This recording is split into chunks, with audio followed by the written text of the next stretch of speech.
Hello दोस्तों, आप सभी का मेरे इस YouTube channel Govind sir classes में आपका हार्दिक स्वागत, अभिनंदन। इस चैनल के माध्यम से हम एनसीईआरटी अकाउंटेंसी कक्षा 11 की जो भी आंकिक प्रश्न है, एग्जाम्पल्स है, उनको समझने का प्रयास करेंगे। तो हमारे बीच में उपस्थित है पहला आंकिक प्रश्न। निम्न लेन देनों के आधार पर लेखांकन समीकरण बनाइए।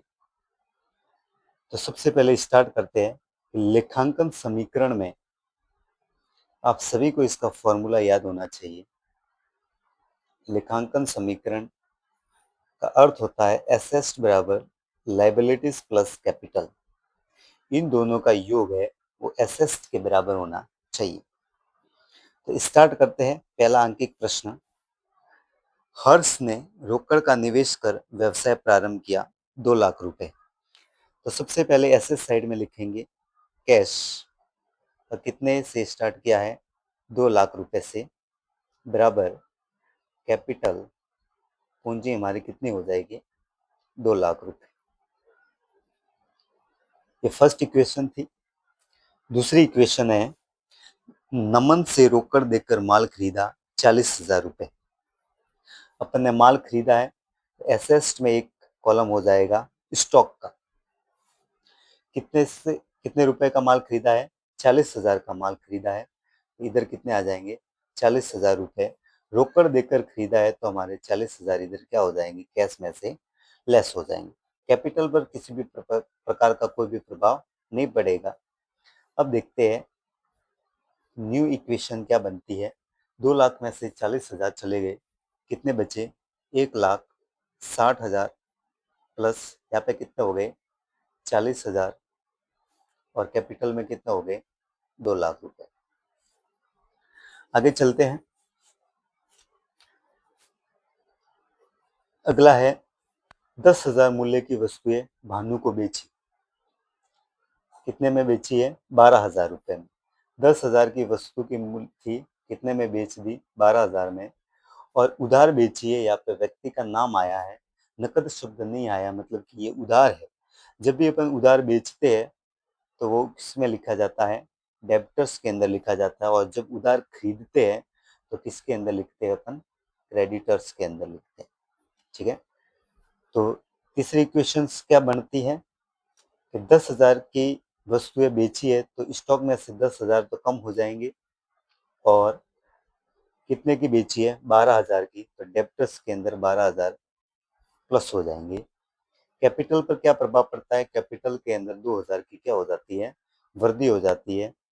अब देखो न्यू इक्वेशंस क्या आती है हमारे बीच में। न्यू कंडीशन ये आती है कि यहाँ पे तो हो गए 1,60,000 रुपए, यहाँ पे हो गए 40 में से 10,000 चले गए, कितने बचे? 30,000। डेब्टर्स के अंदर कितने हो जाएंगे? 12,000, और यहाँ पे कितने हो जाएंगे? 2,02,000 रुपए। चौथी इक्वेशन क्या है? चौथा पॉइंट है कि उधार फर्नीचर खरीदा। कितने का खरीदा है? 7,000 का खरीदा है। जब भी अपन खरीदते हैं तो उसको कहाँ पे लिखते हैं? क्रेडिटर्स के अंदर लिखते हैं। कहाँ पे लिखते हैं? क्रेडिटर्स। कितने का खरीदा है? 7,000 का। क्या खरीदा है? फर्नीचर का। तो यहाँ पे फर्नीचर का एक कॉलम और बन जाएगा। और कितने का खरीदा है? 7,000 का। कितने का खरीदा है? 7,000 का। अब देखो फाइनल इक्वेशंस क्या आती है। फाइनल इक्वेशंस हमारे बीच में उपस्थित हो जाएगी। कैश कितना हो जाएगा? 60,000 प्लस स्टॉक कितना हो जाएगा? 30,000। डेप्टर्स कितना हो जाएगा? 12,000। फर्नीचर कितना हो जाएगा? 7,000, बराबर क्रेडिटर्स कितना हो जाएगा? 7,000, और कैपिटल कितना हो जाएगा? 2,02,000।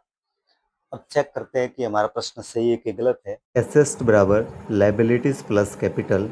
एसेट्स में 1,60,000 प्लस 30,000 प्लस 12,000 प्लस 7,000 बराबर लायबिलिटीज में कितने हो जाएंगे?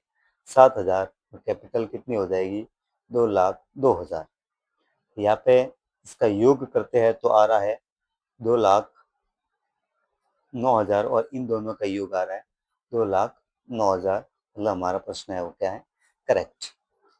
तो आप सभी से मैं आशा करता हूँ कि आपको ये पहला अंकिक प्रश्न अकाउंटेंसी के अंदर समझ में आ गया होगा और आगे भी हम इसी तरह पढ़ते रहेंगे और अकाउंटेंसी एनसीईआरटी 11 के जितने भी अंकिक प्रश्न हैं वो सभी को सॉल्व करने का प्रयास करेंगे।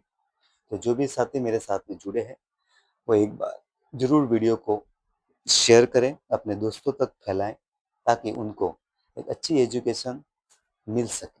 आपका बहुत बहुत धन्यवाद।